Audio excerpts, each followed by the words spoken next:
मेरी पहली कविता, उसका शीर्षक है माँ का हार। माँ कितनी सुंदर थी, माँ कितनी सुंदर है, ये हार कहाँ है अम्मा, पूछा मैंने। रामायण पढ़ती वह कुछ न बोली, बस एक हाथ उठा, किया इशारा छत की ओर।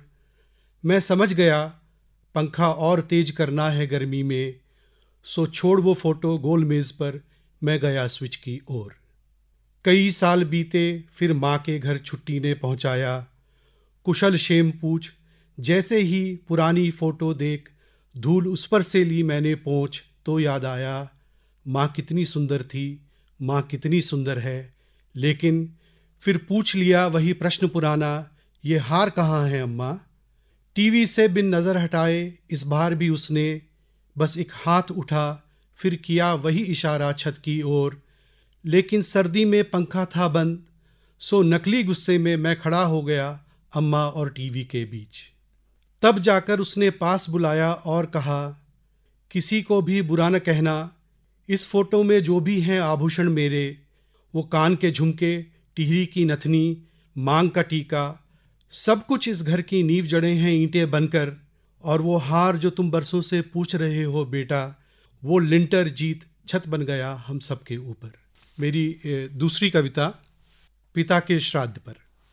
हम कान लगाए बैठे हैं, लगता है अभी आवाज़ देंगे, लेकिन नहीं, वो हैं ही नहीं।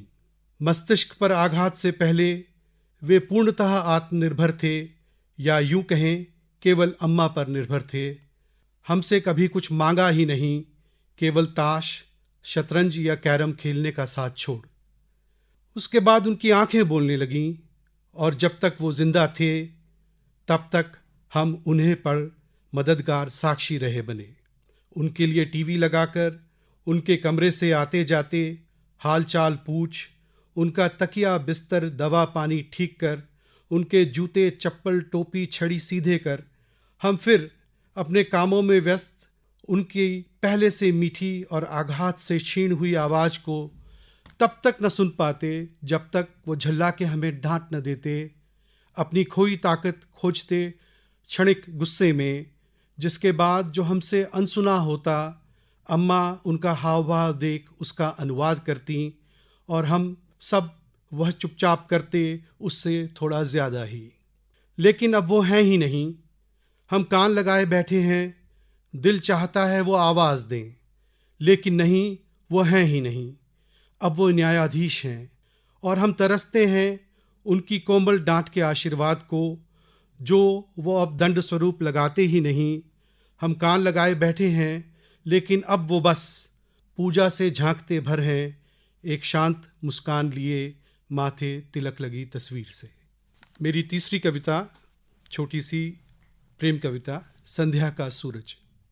जैसे इस संध्या का सूरज हल्के लाल पीले आकाश की लहरों में तैरते तुम्हारी बिंदी सा देखता है मुझे, लगता है कई संघर्षों के परे यह हमें थमने नहीं देगा, और यूं देख संग हमें असंख्य बार, एक दिन कर्तव्य विस्मृत हो यह डूबेगा नहीं, टंगा रहेगा देखता एकटक हमें, ठीक जैसे इस संध्या का सूरज।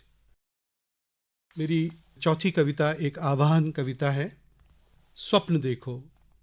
स्वप्नहीन टोकेंगे तुम्हें, लक्ष्यहीन रोकेंगे तुम्हें, आलस्यपूर्ण टोकेंगे तुम्हें, भाग्यवाती रोकेंगे तुम्हें, लेकिन तुम स्वप्न देखना, तुम सब स्वप्न देखना। सोते जागते मूंदते ऊँघते तुम स्वप्न में भी स्वप्न देखना। नित कुछ करने बनने बनाने खोजने के तुम स्वप्न देखना। और फिर जिस स्वप्न में निज प्रतिभा स्वभाव दिखे, उठ उस स्वप्न से सुंदर शब्द लिख रचना उसे, और लिखना प्रण अपना प्राप्त करने का उसे।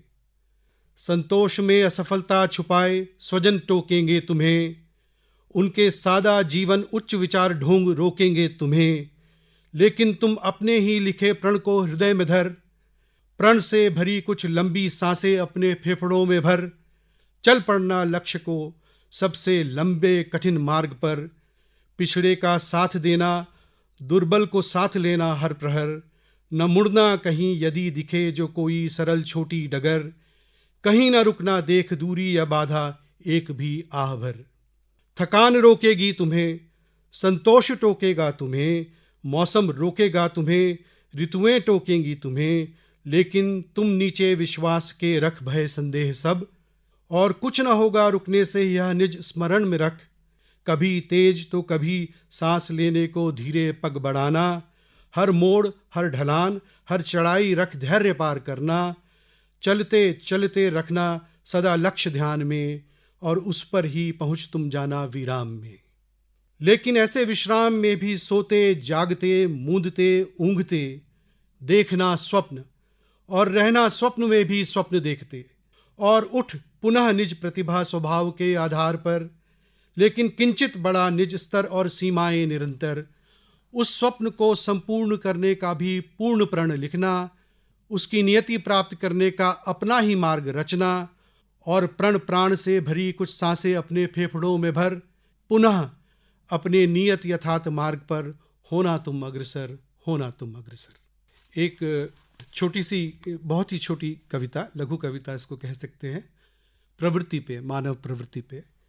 सुख की बामी में रह रहे सर्प को किसी को न डस पाने का दुख रहा, सो वह निगल गया अपने ही वंशज और खुद को ही डस गया। बसंत पर एक छोटी सी कविता।